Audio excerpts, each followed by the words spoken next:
Ciro Gomes. Lembrando sempre que é sempre importante você financiar correntes de opiniões independentes, ainda mais no marasmo que está o Brasil aí hoje em dia, tá bom? A newsletter custa R$ 20 por mês, tá? É um valor que vale super a pena, além do conteúdo ser muito interessante sobre as questões reais que impactam o dia a dia do brasileirinho e da brasileirinha, né? Além disso, você também está aí fortalecendo e financiando uma corrente de opinião independente, tá? Se você também quiser dar moral pro canal, mas se você também não tiver o dinheiro, né? Tá, pô, tô duro agora, tô quebrado. Pode acompanhar aqui pelo canal. A newsletter sai no domingo, mas aqui no canal sai na segunda-feira. A gente lê durante a live e depois eu faço esse corte aqui que você está vendo agora e disponibilizo aqui no canal. Beleza? E se você quiser incentivar o canal, você também pode aí dar um like, importante, comentar, porque isso também ajuda o algoritmo a levar o conteúdo mais à frente. Você também pode compartilhar com quem você acha que pode se interessar. E se você quiser ajudar com um pouquinho mais, tal, pô, quero dar uma moral a mais para você, Tamir. Tem aí o Pix, né? Lembrando que você tem que apontar para cá a câmera do seu celular e não no aplicativo do banco. Pô, Tamir, mas estou usando meu celular para ver a live, então não consigo apontar para aí. Tá vendo isso aqui, ó? livepix.gg/Tamir Felipe. Só digitar isso aqui no navegador que já vai te mandar para o site correto, tá bom? Lembrando que sua doação aparece a mensagem de texto aqui, com a vozinha do Google, então lembre-se de colocar seu nome lá e uma mensagem para a gente ouvir aqui na live o que você mandou.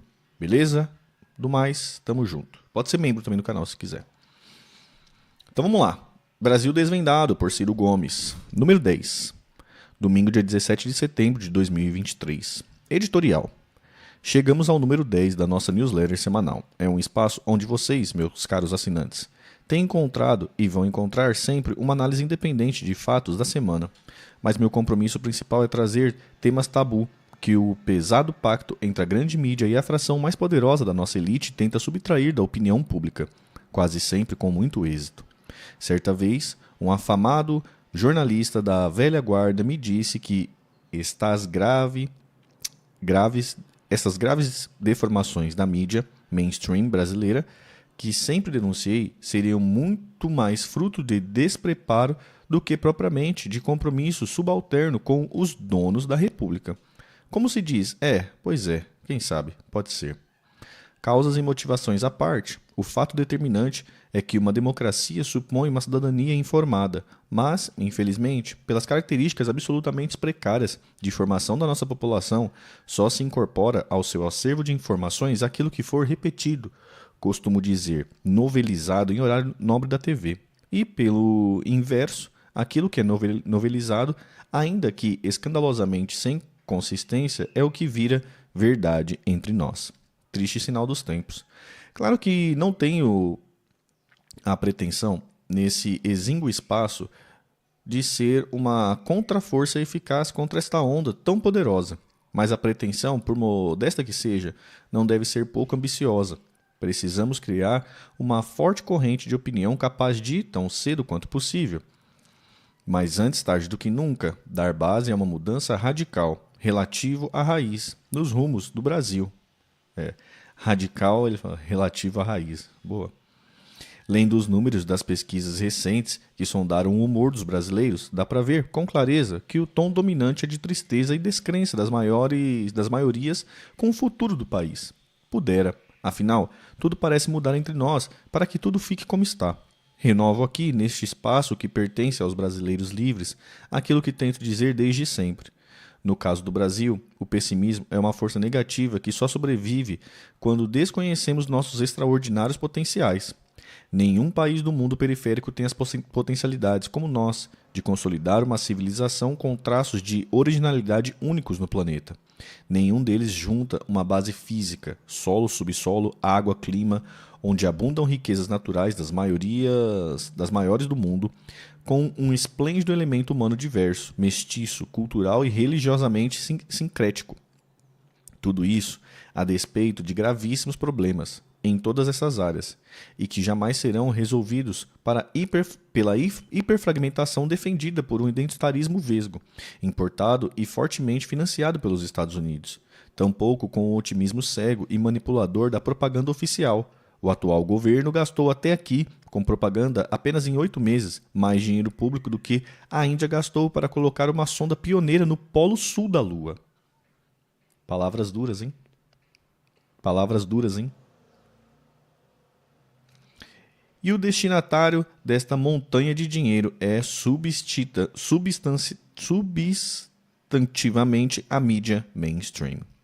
Se formos sóbrios e honestos, como devemos ser os estadistas e os intelectuais dignos desse nome, ou apenas observadores equilibrados da vida brasileira, é mais que hora de abrirmos um debate sobre o fracasso da democracia eleitoral entre nós. Não para rejeitá-la ou culpá-la, mas sim para melhorá-la e salvá-la. Livrando da apropriação inébita, feita por lideranças desde sempre ocupadas exclusivamente com seus micros projetos de poder. Salvam-se raríssimos momentos excepcionais, e destaco, por dever de justiça, o governo Itamar Franco. Se olharmos geladamente os números da economia e os indicadores sociais brasileiros, e se os compararmos com o mundo, estamos levando uma surra histórica nessas últimas décadas. Mas a descrença em nossas possibilidades morreria se todos soubessem que no ano de 1980 o Brasil tinha uma produção industrial 6 vezes maior do que a da China, que hoje se aproxima velozmente de ser 20 vezes maior do que o Brasil neste dado. Mas o que nossos olhos veem hoje, como com mais nitidez,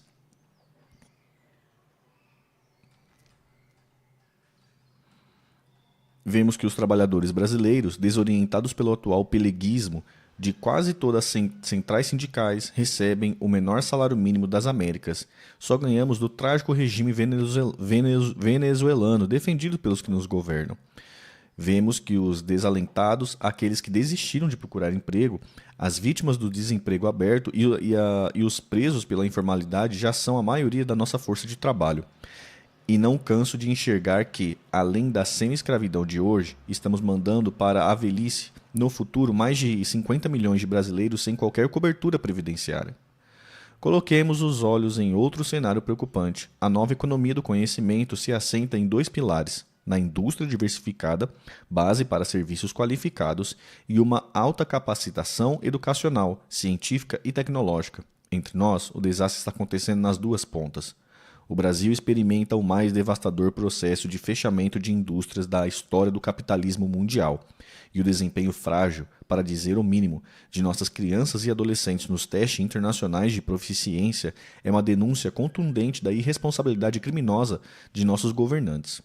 Não bastasse a tragédia de não termos nenhum projeto consistente em discussão, o governo está tentando, junto ao Tribunal de Contas da União, pasmem, reduzir os valores mínimos determinados pela vinculação constitucional em educação e saúde. Para quê?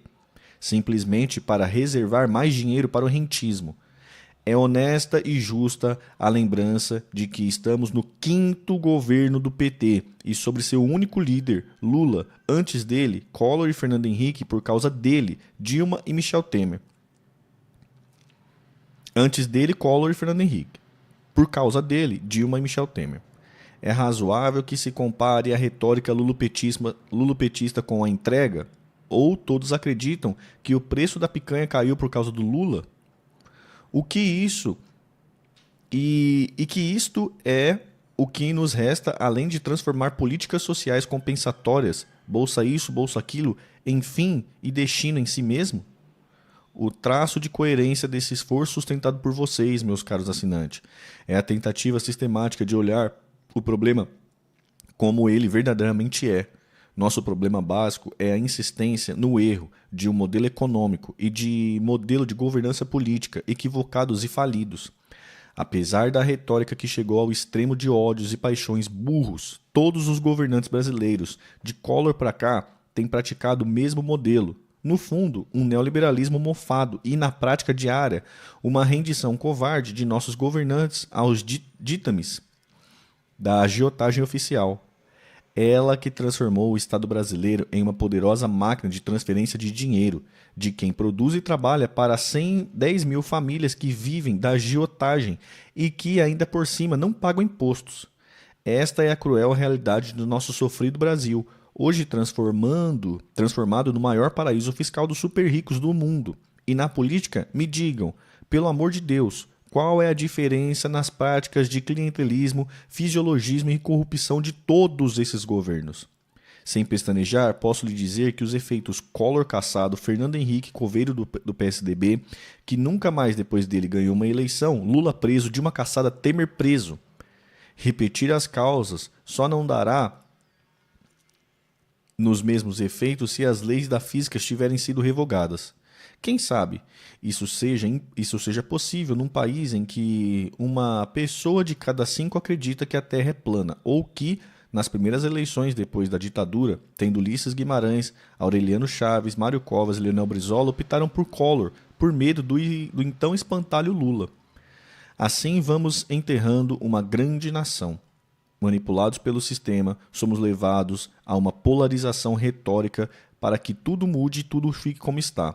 Uma prova contundente, neste ano da graça de 2023, tiraremos do povo brasileiro, empobrecido e descrente, um número recorde de 700 bilhões de reais só para pagar juros.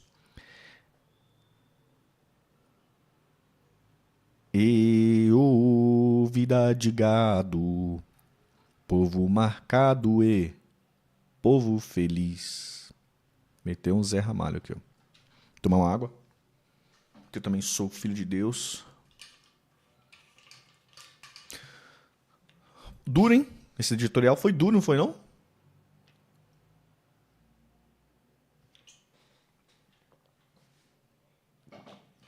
Duríssimo, duríssimo.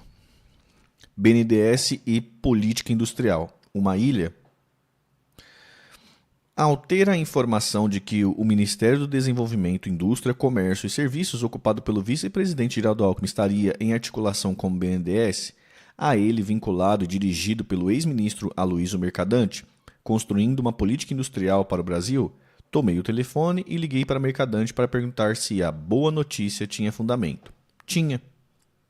Por especial gentileza do presidente BNDES, me convidou para visitar o banco e ver de perto o que está em construção.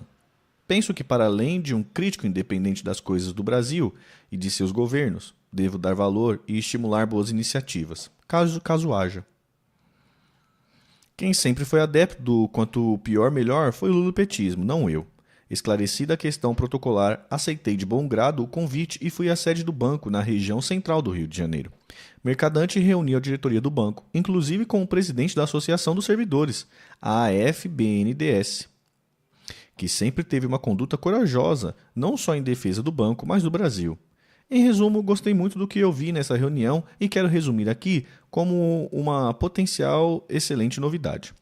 A estratégia que me pareceu correta é a identificação de cadeias produtivas complexas em setores onde o Brasil tem potencial elevado. Com isso, se pretende interromper a desindustrialização criminosa que experimentamos desde os anos 90, com especial agravamento a partir dos anos 90, sem interrupção. Mas, mais que isso, também buscar uma expansão estratégica nesses mesmos setores, além de desenvolver alguns outros onde precisamos estar e não estamos. O método, ainda em fase inicial, como é natural para um governo que assume sem projeto, ainda que cada minuto perdido aqui seja trágico, é a constituição de grupos de trabalho envolvendo todo mundo que possa, cadeia produtiva a cadeia produtiva, cooperar na edificação do que será, dando certo plano, uma nova política industrial para o Brasil. Empresários, acadêmicos, setores governamentais, já é um excelente avanço conceitual, pois o antigo método de campeões nacionais só serviu para chover no molhado, render-se a lobbies e vulnerar-se à corrupção endêmica. Alguns setores óbvios já estão com seus grupos constituídos e trabalho: petróleo, gás, biocombustível, hidrogênio verde, descarbonização e reconversão energética, defesa, complexo industrial da saúde, complexo industrial do agronegócio, mas também, importantíssimo, complexo da economia criativa, cinema, audiovisual, games e afins, para ficarem alguns exemplos. Estes grupos têm a tarefa de colocar em termos práticos a agenda da reversão da destruição do nosso aparato econômico moderno.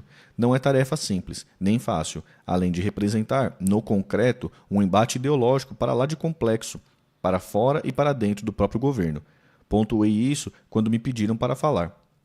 Os desafios são muito amplos e devemos conhecê-los objetivamente se quisermos ter alguma possibilidade de êxito. Financiamento, maturidade tecnológica, escala na defesa, mercado interno e no ataque, comércio exterior. São as 3 assimetrias centrais que nos deixam em desvantagem global se quisermos retomar uma indústria brasileira relevante. Mas não para por aí. Se quisermos olhar o grande quadro em que teremos que estar na luta internacional, reinda por espaços mercadológicos, é só lembrar que, na prática, enfrentaremos resistência, nem sempre barulhentas e quase nunca leais, de 3 grandes blocos industriais atuais, o norte-americano, o europeu e o asiático, China e Coreia do Sul à frente. Há caminhos, claro, seguir dizendo cheio de esperanças. Eu também preciso tê-las. O BNDES é a ponta de lança da questão do financiamento e já pode, por si, dar uma excelente pontapé numa nova política industrial, mas é insuficiente por algumas razões que elenco. 1. É preciso reverter profundamente a brutal descapitalização do Banco do Fomento Brasileiro, outrora maior que o Banco Mundial. Sofreu recentemente, isto é que é prelada fiscal. O banco devolveu ao Tesouro Nacional mais de 270 bilhões que foram esterilizados na jogatina dos juros criminosos que pagamos aos agiotas donos da República. Tá. Ele está falando aqui que recentemente,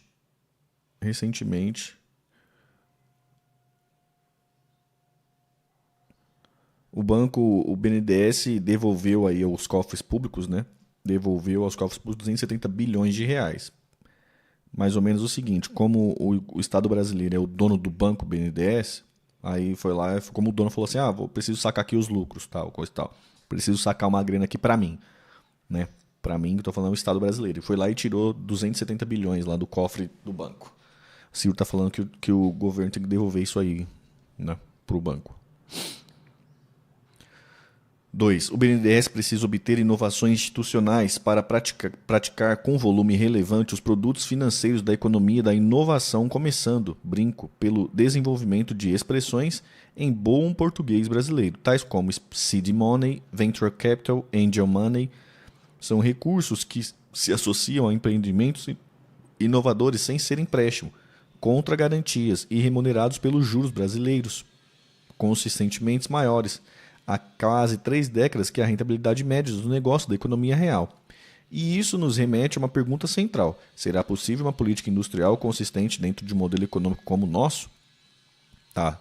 Segunda coisa é falar o seguinte, precisa criar umas linhas de créditos aí, que não são créditos, na verdade são investimentos.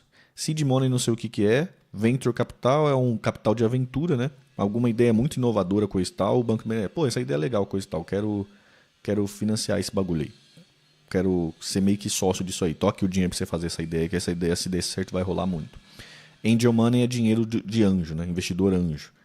Que é também aquele negócio, né? Eu tenho uma ideia, vou procurar um dinheiro anjo aí, alguém que vai simplesmente investir aí no meu bagulho. Me dá essa grana. Nas linhas tradicionais é preciso... 3. Nas linhas tradicionais é preciso rediscutir o fim da TJLP, criada por mim, lembrei na reunião, quando ministro da Fazenda de Itamar Franco. A lógica é simples. Se a taxa de juros brasileira é alta para dissuadir a demanda agregada e conter a inflação, como diz a lenda mentirosa em vigor hoje no Banco Central, a questão é, a taxa de juros que financia a expansão da oferta, a forma mais sadia de equilibrar a oferta, a demanda combatendo a inflação com mais produção, deve ter o mesmo valor? Claro que não. Lembrei que, tecnicamente, quem me deu a fórmula da TJLP foi Pércio Arida, então presidente do BNDES. Depois que virou o servidor do sistema financeiro, anda renegando a cria. Pô, isso aqui é interessante. Oferta e demanda, né? Quando tem muita... muita demanda, muita gente querendo comprar, e a fábrica não consegue fabricar tudo, a fábrica aumenta o preço para pegar o pessoal de cima. Isso é inflação, né?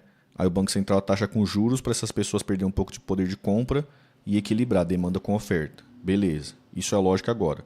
Aí também tem a lógica invertida, que é a lógica invertida. A fábrica está produzindo muito e tem pouca gente aqui conseguindo comprar, né? Aí o Ciro está falando, pô, se o financiamento se os juros para as pessoas comprarem for menor, for diferenciado, for abaixo do mercado, as pessoas vão poder conseguir comprar mais e aí você vai equilibrar a demanda com a oferta aqui, ó, né? O mesmo mecanismo inverso. O Ciro está falando e por isso que ele criou a TJLP, né? Agora está falando, não, isso aqui, a primeiro fato é mentira, né? Porque não tem essa demanda, não tem gente querendo comprar e fábrica não conseguindo produzir, isso aqui é mentira. Logo, o inverso também é mentira. Não é isso que ele está falando, então tem que extinguir. A explicação para que os créditos para uma verdadeira política industrial tenham personalidade compatível com assimetrias competitivas, prazos de maturação dos investimentos e taxas de juros principalmente, além de uma política inovadora de garantia, são óbvias. No entanto, para quem precisar de exemplos práticos de como isso funciona, não precisa viajar ao estrangeiro, nem compulsar teorias econômicas mais modernas. É só olhar como o Brasil trata o agronegócio hoje e desde sempre. Infelizmente, não param por aí. Os desafios para colocarmos de pé uma política de desenvolvimento industrial que mereça esse nome, na questão tecnológica, onde nosso atraso é extenso, há uma enorme tarefa por desenvolver.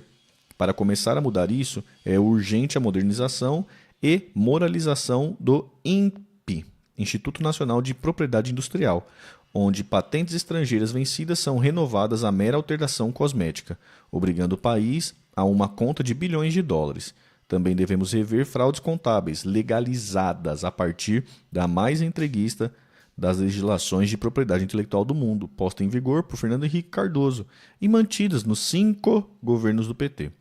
Mais recentemente, com Bolsonaro afrouxando-se mais ainda a remessa de dólares para as filiais aqui estabelecidas para suas matrizes no estrangeiro, é uma sangria brutal. Mas nesse contexto de nova política industrial, seria um custo adicional impagável por um pequeno ou médio empreendedor da indústria da saúde, por exemplo, onde mais de 70% dos fármacos e artefatos industriais têm patentes vencidas, e meros institutos de engenharia reversas poderiam acelerar o programa de substituição de importações. Conversamos também que não há como colocar de pé uma política industrial se a ela não agregarmos umbilicalmente uma política de comércio exterior em que o Itamaraty teria que ter presença central. Emergências estão aí para aprendermos com pressa este conceito. A possibilidade de um americanófilo ganhar as eleições presidenciais na Argentina e tirá-la do Mercosul, o impasse no Tratado Comercial Mercosul-União Europeia e a expansão dos BRICS. Mas muitas outras questões de fundo estão envolvidas na necessidade de política industrial andar casada com projetos de desenvolvimento e com políticas de relações internacionais. Regimes de preferências comerciais industriais, transferências tecnológicas sensíveis, regimes de financiamento global independente das instituições de Bretton Woods que subordinam o Banco Mundial, FMI e BID aos ditados ideológicos de Washington, mas ainda compras governamentais e outras tantas. Para resumir, saí do BNDES esperançoso porque vi uma equipe coesa e verdadeiramente interessada no assunto. Pude ver que Aloysio Mercadante é um líder intelectual consistente da complexidade das tarefas. A questão é, para não dizer que não deixei um pezinho atrás, pode uma ilha condicionar um oceano imenso à sua volta? Não. E não tinha nada contra o Mercadante, mas agora que o Ciro, né, com o dedinho dele podre, apontou pro Mercadante, elogiou o Mercadante, vou ficar de olho em você, viu, Mercadante? Tô veaco, viu? Porque o Ciro é um cara muito da hora, um cara com as ideias muito bom, um excelente político. Excelente político. Mas pensa num defeito que esse homem tem, é o tal do dedo podre. Tá aí. Lojas Americanas, a maior fraude do capitalismo, a brasileira, parte 2. Conforme o compromisso, seguiremos ajudando o nosso assinante a entender com o máximo de riqueza de detalhes o escabroso caso de estelionato praticado pela direção e pelos controladores das Lojas Americanas. Trata-se, pelos valores envolvidos, 40 bilhões de reais, o maior escândalo da história do capitalismo brasileira e um dos maiores do mundo. O assunto se impõe por várias razões. Se deixarmos, a grande mídia vai sumir com o assunto, por suas notórias vinculações nos jantares elegantes, onde meia dúzia de barões decide o destino da nação brasileira e as diversas formas de manipular o poder político. A ele rendido, para simplesmente não dizer vendido. Há quase 10 mil credores lesados pelo calote das Americanas que podem, inclusive, ir à falência. Há mais de 150 mil acionistas minoritários que viram seu patrimônio virar pó. Há 41 mil trabalhadores tensos em relação aos seus empregos, mas há, sobretudo, o interesse maior de toda a nação de que o mercado de capitais possa funcionar no Brasil. O que não acontecerá jamais se fraudes dessa natureza não sofrerem punição exemplar e inovações institucionais não sejam aplicadas de forma a melhor prevenir e punir essas práticas mafiosas. Quem se debruçar sobre a história dessa gigantesca fraude, se não for muito curto da mente ou estiver na multidão de subordinados, não terá nenhuma dúvida de como tudo aconteceu. Ficará atônito apenas com a desfaçatez de seus autores que, provavelmente, nutriam a esperança de que pudessem continuar eternamente praticando-a. A substância da fraude, como já descrevemos na edição passada dessa newsletter, era uma tal de operação de risco sacado, em que os juros devidos aos bancos, sendo uma dívida, era contabilizado como se fossem lucros. Com isso se construía e publicava lucros mentirosos que eram distribuídos aos controladores através de dividendos e aos membros da diretoria através de bonificações. Pois bem, pelos levantamentos que fiz, os donos das lojas americanas botaram no bolso cerca de 750 milhões, desde que a fraude teria se iniciado, lá por 2015, e os diretores, por eles nomeados donos, puseram no bolso outros 700 milhões. Qualquer comparação que se faça no mercado é completamente improvável encontrar empresas que paguem aos seus executivos, como faziam as americanas, valores quase iguais aos que se paga aos donos. No mundo corporativo, isso simplesmente não existe. Lehman, Sucupira e Teles receberam essa montanha de dinheiro para si, mas concordaram em pagar esta outra montanha aos seus empregados, os executivos das empresas. Os executivos da empresa. Só uma severa investigação evidenciará se o que se estava pagando era o preço regido dos executivos de uma fraude que beneficiava substancialmente os capitalistas. Há, entretanto, outros fatores a demonstrar com relativa clareza que os donos se prepararam para cair fora da linha de frente da fraude, à medida em que se aproximava sua eclosão. Acompanhem a seguir esse conjunto de indícios veementes de que os controladores preparavam o caminho para fugir do centro do escândalo. Não esqueçam que a fraude explodiu no dia 11 de janeiro deste ano. Vamos a eles. Primeiro, no mês de novembro de 2021, eles promoveram a fusão de duas empresas de sua propriedade, Lojas Americanas e Americanas S.A. Nesta fusão, os controladores, a já meio famosa 3G, Teles, Lehman e Sucupira, deixaram estranhamente de ser os controladores da empresa, reduzindo sua participação acionária. Por quê? Difícil encontrar uma resposta lógica. Tem mais. O mercado estranhou muito. Só a velha CVM de guerra nada enxerga que o famoso trio abrisse mão de uma posição relativamente majoritária, como vimos, extremamente lucrativa-se, desfazendo de ações ordinárias sem cobrar nada de ágio, o que não existe no mercado. Será que já sabiam o que iria estourar dali a um ano? Embora ainda fossem tentar arrumar a casa, como vou demonstrar, para continuar na lucrativa fraude ou para encerrá-la gradualmente em qualquer cenário, eis uma pista eloquente de que, muito provavelmente, estas andorinhas, sentindo a iminência da tempestade, alçaram voo para algum lugar mais longe.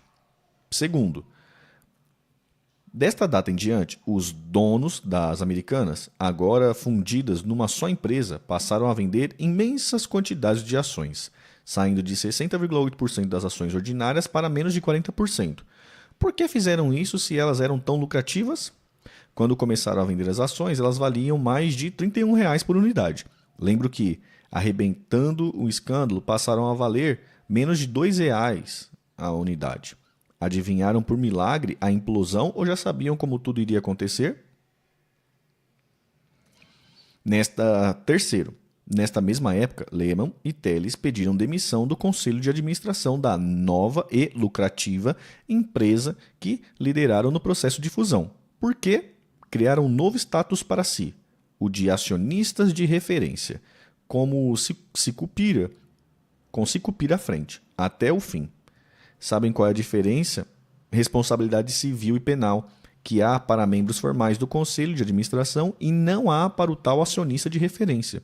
Sabe o que mudou na prática? Nada. Todo o mercado e até as pedras do caminho sabiam e sabem que quem mandava, vale dizer, nomeava a diretoria, o conselho fiscal, os membros da auditoria interna e a escolha dos auditores independentes sempre foram os três, Teles, Lehman e Sucupira.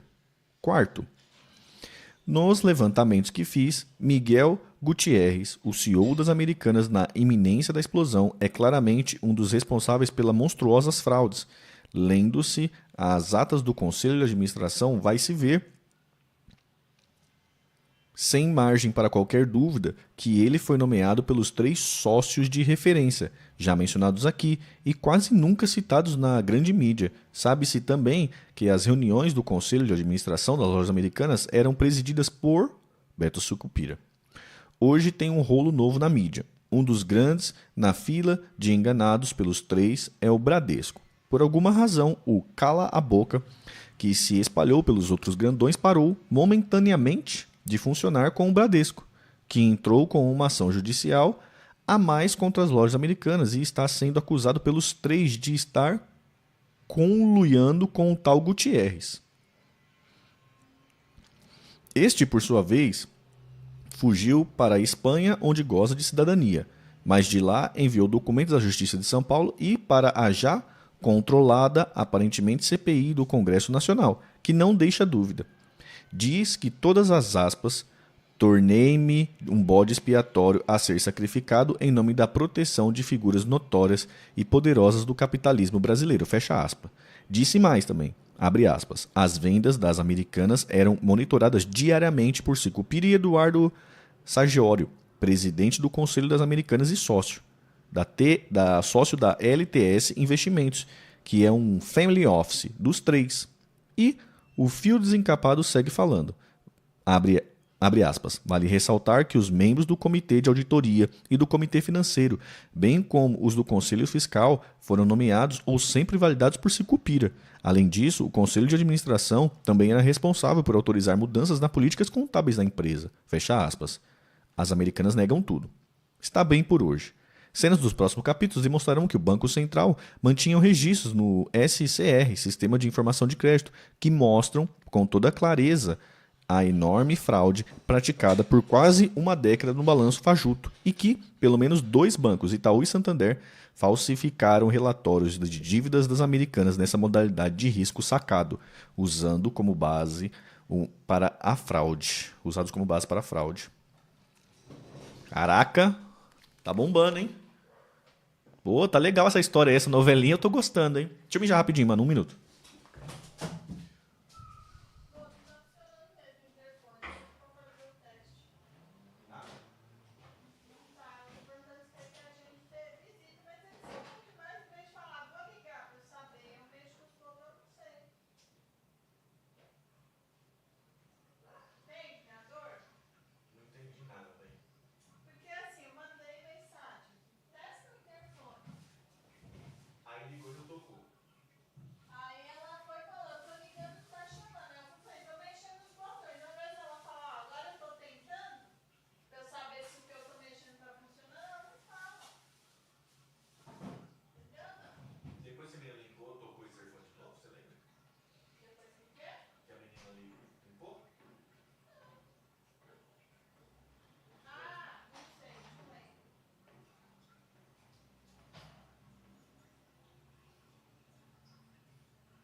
Caraca, eu trabalho num banco pilantra. Eu sabia que era safado, mas nem tanto, tá aí.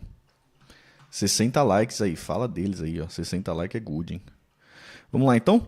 Continuando. Lula não visitou o Rio Grande do Sul. Emergência ou descaso? Entre sua viagem à Índia e sua viagem a Cuba nesses últimos dias, Lula passou pelo Brasil e resolveu chamar uma entrevista para anunciar iniciativas de apoio às comunidades gaúchas assoladas por um ciclone extratropical, marcadamente no Vale do Taquari, mas que alcançou mais de 100 municípios, causando quase 50 mortes e ainda uma dezena de desaparecidos, além de incalculáveis prejuízos. Mais uma vez, créditos extraordinários são criados após decretação de estado de emergência, válidos pelo governo, porque os orçamentos brasileiros não prevêem verbas para enfrentar desastres naturais, muito menos em mínimas proporções para preveni-las. É só olhar a proposta que Lula mandou agorinha para o Congresso. Empréstimos do BNDES para empresas, antecipações de benefícios previdenciários e liberação de FGTS são as providências anunciadas por Lula. Minha crítica, entretanto, não é a ausência física de Lula junto às populações no território afetado. Se ele tivesse ido, seria um gesto humanitário, que ele é muito prodígio em fazer, mas a consequência real seria a mesma.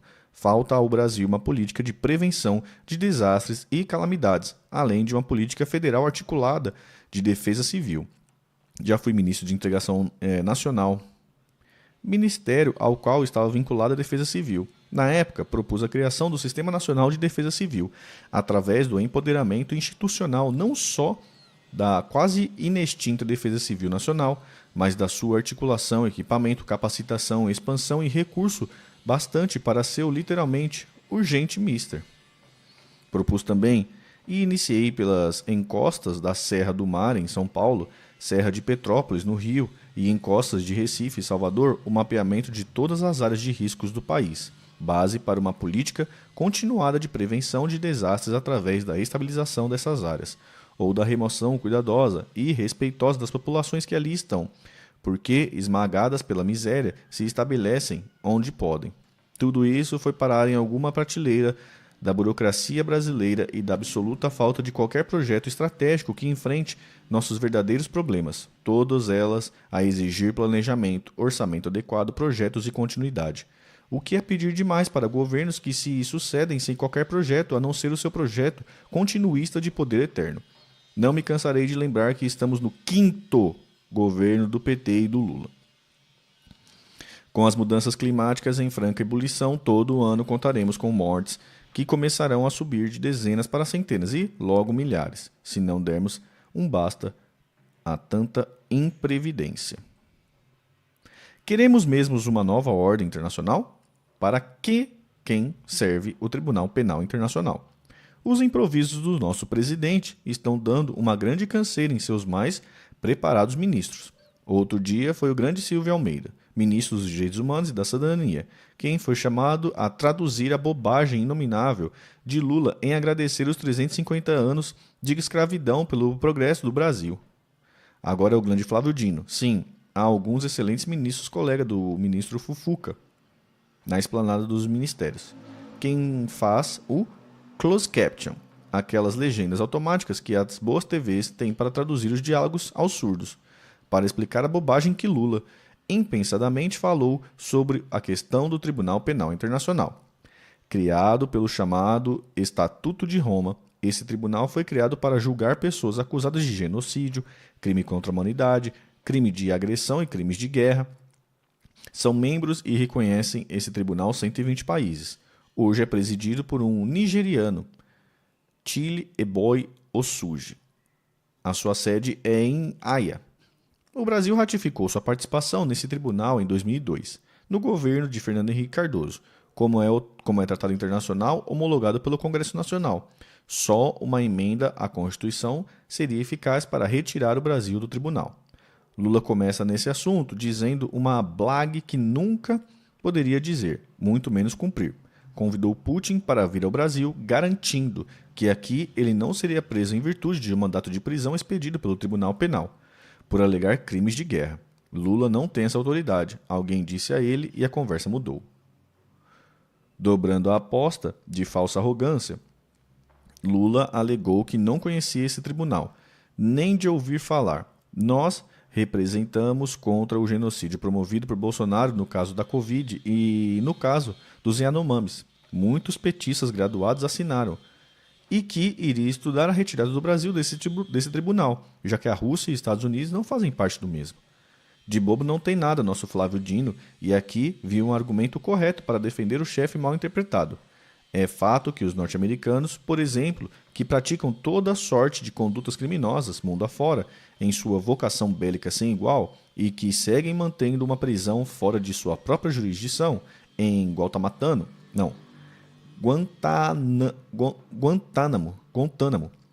não respeitam nem reconhecem o tribunal. Mas esta adesão do Brasil é semelhante a tudo o mais que tem nos sancionado na ordem internacional injusta. E, nesse ponto, a questão menor é o tribunal. Um Conselho de Segurança da ONU, em que alguns pouquíssimos têm direito a veto, seria uma questão mais grave. É central. Mas Lula, em seu delírio internacional, quer pôr o Brasil lá dentro e não o oposto. Quero ver esse argumento ser traduzido tão brilhantemente por Flávio Dino, se a questão fosse, por exemplo, a assinatura unilateral e incondicional do Brasil, feito pelos mesmos Fernando Henrique Cardoso, do Tratado de Não Proliferação Nuclear ou buraco muito mais embaixo, a própria Constituição Federal Brasileira, que Lula desconhece olimpicamente, que nos proíbe de ter uma bomba atômica. Abre aspas. Se os Estados Unidos e a Rússia e a China podem, por que o Brasil não pode? Fecha aspas. Diria Lula na mesma lógica. Traduza essa, Flávio Dino. O problema é a ordem internacional assentada na força, Lula. E você só enfraquece nosso país todo dia. Menos pelas besteiras que fala, e mais por ser incapaz de nos equipar como nação para uma dura convivência internacional, nem em defesa, nem em inteligência científica e tecnológica, nem em proteção da nossa integridade territorial e soberania. Palavras duras, hein? Rapidinhas. Mais uma vez fica demonstrado que não há um mercado, no sentido concorrencial do termo, em matéria de petróleo, em uma ação conjunta à OPEP, Organizações dos Países Exportadores de Petróleo, mais seus parceiros estratégicos, Rússia, por exemplo, foi reduzida propositadamente em quase 2,5 milhões de barris por dia a sua produção. Como a demanda está estável na Europa ainda e em alta nos Estados Unidos, os preços estão avançando para valores recordes para esta quadra após o início da guerra na Ucrânia.